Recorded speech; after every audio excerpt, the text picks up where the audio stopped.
ஆட்சியர் அலுவலகம் முன்பு முதுகலை பட்டதாரி ஆசிரியர் பணியிடங்களை அதிகப்படுத்த வேண்டும் உள்ளிட்ட கோரிக்கைகளை வலியுறுத்தி ஆசிரியர்கள் போராட்டத்தில் ஈடுபட்டுள்ளனர். இதுகுறித்து அவர்களுடன் நமது செய்தியாளர் அன்பழகன் நடத்திய கலந்துரையாடலை தற்போது பார்க்கலாம்.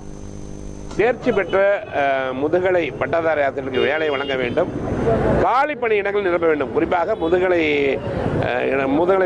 அந்த ஆசிரியர் பணியிடங்கள் காலியாக உள்ளது நிரப்ப வேண்டும் என்று கோரி சென்னை மாவட்ட ஆட்சியர் அலுவலகம் முன்பு கவனஈர்ப்பு ஆர்ப்பாட்டத்தில் வந்து ஆசிரியர் ஈடுபட்டு வராங்க. அதாவது தேர்வு எழுதிய ஆசிரியர் பணிக்காக காத்திருக்கக்கூடியவர்கள் இங்கே வந்து போராட்டத்தில் விட்டுறோம். அவங்கள்ட்ட கேட்போம், அம்மா சொல்லுங்கம்மா, இப்போ வந்து ஏன் வந்து காலதாமதம் ஆகுது, வந்து என்ன பிரச்சனை வந்து உங்களுக்கு இருக்குது? சார், நான் கடந்த அக்டோபர் 2025 முதுகலை பட்டதாரி ஆசிரியருக்கான தேர்வு எழுதணும். ஸோ இது பார்த்தீங்கன்னா இதுக்கு முன்னாடி இந்த முதுகலை பட்டதாரி ஆசிரியர் எப்படி இருந்துச்சுன்னா ஆல்டர்னேட்டிவ் இயர்ஸ் நடக்கும், ஒரு வருஷம் விட்டு ஒரு வருஷம் அப்படியே ஆல்டர்னேட் இயர்ஸ் நடக்கும். 2000 பார்த்தீங்கன்னா ஸ்டார்ட் பண்ணி அப்படியே வரும்போது பார்த்தீங்கன்னா 2010 to 21 பார்த்தீங்கன்னா 13, 14, 15 நடந்துச்சு. அதே மாதிரி 17, 19, 21 நடந்துச்சு. அந்த ஆட்சியில் பார்த்தீங்கன்னா 2207 வேகன்சி சொன்னாங்க. அப்புறம் ஆட்சி மாற்றம் வந்தது. உடனடியாக வந்து இவங்க வந்து நோட்டிஃபிகேஷன் விட்டதுக்கு அப்புறமே பார்த்தீங்கன்னா சிவியும் போது 3236 சொல்லி இன்க்ரீஸ் பண்ணாங்க. அதுக்கப்புறம் இந்த எக்ஸாமே கண்டக்ட் பண்ணல. நீங்க பாத்தீங்கன்னா ஆனுவல் பிளான்ல பாத்தீங்கன்னா இப்ப பாருங்க, இந்த ஆனுவல் பிளான்ல 2023 ஆனுவல் பிளான்ல பாத்தீங்கன்னா பிஜிடிஆர்பி வந்து 2023 சார். அதே மாதிரி 2024 பாத்தீங்கன்னா 200 வேகன்சி சொல்லிருப்பாங்க. அட் த சேம் டைம் 2024 பாத்தீங்கன்னா தமிழக உடைய அரசாணை பாருங்க 619 இது என்ன மாசம் பாத்தீங்கன்னா மந்த் பாத்தீங்கன்னா பாருங்க 7/1/2023 சரிங்களா. அப்பவே எப்படி போட்டுப்பாங்கன்னா முதுகலை பட்டதாரி ஆசிரியரோட காலி பணியிடங்கள் 3188. இப்போ நாங்கள் எதை எடுத்துக்கிறது? சரி, அதை விடுங்க. அதுக்கப்புறம் பார்த்தீங்கன்னா என்ன செய்யறாங்கன்னா கொடுப்போம். இந்த எக்ஸாம் வந்து 2022 அப்புறம் ஒரு 3.5 ஆண்டு காலத்துக்கு மேலே நடக்கல. 2024 அக்டோபர் என்ன நடந்துச்சுன்னா எங்க சிலபஸ் வந்து முதல் முறையாக சேஞ்ச் பண்ணாங்க. தமிழ் கம்பல்சரி சொன்னாங்க சார். அது ஏன்னா வந்து எல்லாத்துக்கும் நடக்கும்போது எங்களுக்கு ஓகே. சிலபஸ் ஃபுல்லும் totally change, advance syllabus. And then பார்த்தீங்கன்னா நோட்டிஃபிகேஷன் ஜூலையில் வந்துச்சு. வரும்போதே சைக்காலஜி சிலபஸோட வந்துச்சு. அதுக்கப்புறம் இந்த பார்த்தீங்கன்னா எங்களுக்கு ஜூலையில் நோட்டிஃபிகேஷன் வருது 1996 காலி பணியிடங்கள்னு. ஆனால் இப்போ பார்த்தீங்கன்னா 3500 காலி பணிகளுக்கு மேல் இருக்குன்னு சொல்லி இதில் டிஆர்பியிலிருந்து வந்த ஒரு தகவல் இன்க்ரீஸ் ஆகும்னு சொன்னாங்க. அதே மாதிரி பள்ளி கல்வித்துறை சொல்லுது 3500 காலி பணியிடங்கள் இருக்குதுன்னு சொல்லுது. இது தேவைப்பட்டா சிவியும் போது டபுள் மடங்கா கூட ஃபில் பண்ணுவோம்னு சொல்றாங்க. இது அரசு இருந்து வந்த எங்களுக்கு தகவல். இப்போ நாங்க என்ன ஒரு தேர்வாளர்கள் கிட்டத்தட்ட 3.5 வருஷம், அதாவது உங்களுக்கு படிச்சு முடிக்கும் போது நாங்கள் +2 முடிச்சு பிஎஸ்சி பிஏஓ எம்எஸ்சி எம்ஏஓ முடிச்சு அதுக்கப்புறம் 2 இயர்ஸ் பிஎட் படிச்சுட்டு நாங்க இந்த மாதிரி 4 வருஷத்துக்கு ஒரு எக்ஸாம் ப்ரிப்பேர் பண்றோம். எல்லாமே ஜென்ஸ் பாருங்க, எல்லாம் ஒரு ஃபேமிலி செட்டில்மெண்ட், ஒரு பிரைவேட்ல கூட எவ்வளவு சம்பாதிப்பாங்க. இந்த மாதிரி ஒரு சூழ்நிலையில இருந்தாலும் மனம் தளமா அரசு ஒரு பள்ளியில் டீச்சரா ஒர்க் பண்ணணும் அப்படின்ட்டு மனம் தளமா நாங்கள் ப்ரிப்பேர் பண்றோம். இந்த கொஸ்டின் பேப்பர் பார்த்தீங்கன்னா அவ்வளோ ஸ்டாண்டர்டா இருக்கும். அட் த சேம் டைம் அந்த கொஸ்டின் பேப்பர் அவ்வளோ ஒரு அபத்தமா இருந்துச்சு.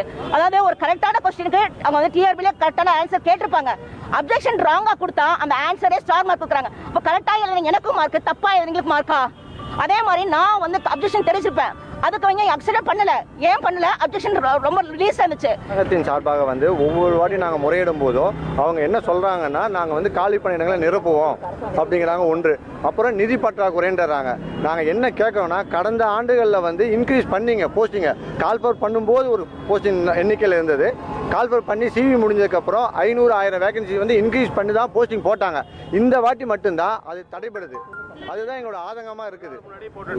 ஓரிரு மார்க்ல சார் கிட்டத்தட்ட 4000 பணியிடங்கள் காலியா இருக்கு சார் முதுகலை பட்டதாரி ஆசிரியர் தேர்வுல. நாங்க கடைசியா 2021 எழுதணும் சார். அதுக்கப்புறம் 4 வருஷம் தேர்வை வைக்கல, 2025 தான் வச்சாங்க. நாங்க அதை ஒவ்வொரு வருஷமும் படிச்சு இப்ப நோட்டிபிகேஷன் விடுவாங்க, அப்ப நோட்டிபிகேஷன் விடுவாங்க. அதையே இது பண்ணி காலையிலயும் மாலையிலயும் படிச்சு வேலைக்கு போற டைம் இது பண்ணி இன்னைக்கு வந்தா இன்னைக்கு தேதிக்கு 4000 வேகன்சி இருக்கு. ஆனா இந்த அரசாங்கம் வெறும் 1996 ஆசிரியர்களை மட்டும்தான் நியமிக்கணும் அப்படின்னு சொல்றாங்க சார்.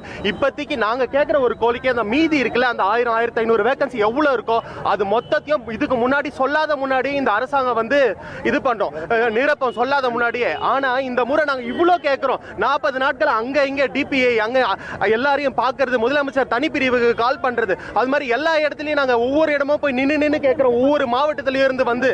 ஆனா இந்த அரசாங்கம் கொஞ்சமாச்சு முதலமைச்சர் இது கவனத்துல எடுத்து அவங்க அப்பா இருக்கும்போது டீச்சர் டீச்சர்ஸ்க்கு எவ்வளவு பண்ணாரு, இவர் அண்ணன் ஏன் இப்படி பண்ண மாட்டாரு தெரியல. இந்த முறை எங்களுக்காக நீங்க தயவு செஞ்சு இருக்கிற வேகன்சியை ஃபில் பண்ணுங்க.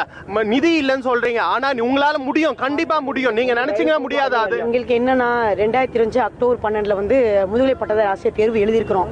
தமிழ் தகுதி தேர்வு முத இந்த ஆட்சியில தான் கொண்டு வந்தாங்க. அதே நாங்கள் பாஸ் பண்ணியிருக்கிறோம். மேஜர்லேயும் பாஸ் பண்ணிட்டோம் சார். எங்களோட கோரிக்கை ஒன்று தான் சார். இந்த எக்ஸாம் 3 வருஷத்துக்கு ஒரு தடவை நாங்கள் எழுதிட்டு இருக்கிறோம். இப்போவே 40, 38, 50 வயசு ஆகிறவங்க எல்லாத்தையும் கலந்துருக்கிறோம். எல்லா டிஸ்ட்ரிக்ட் இவ்வளவும் நாங்கள் கிட்டத்தட்ட 1 மந்த்தாகவே மனு கொடுத்துட்டே இருக்கிறோம். எங்களுக்கு எந்த ரிப்ளையுமே கிடையாது. எங்களுக்கு வந்து முதுகலை பட்டதாரி ஆசிரியர் தேர்ச்சி பெற்ற எல்லாருக்கும் வேலை வேணும்.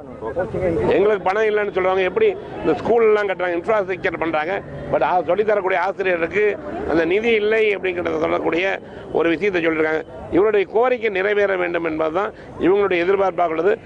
முக்கியமாக உங்க கோரிக்கை வந்து சொல்லுங்க சார். Only 1 point sir. இப்போ வந்து கவர்மெண்ட் ஸ்டூடெண்ட்ஸ் எல்லாமே நல்ல ஸ்டாண்டர்ட் ஆயிருக்காங்க.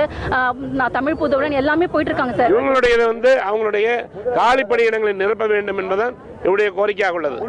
ஒளிப்பதிவாளர் சுந்தருடன் அன்பழகன். அமெரிக்காவுடனான வர்த்தக ஒப்பந்தம் குறித்து விவாதிக்க வலியுறுத்தி எதிர்க்கட்சி உறுப்பினர்கள் அமளியில் ஈடுபட்டதால்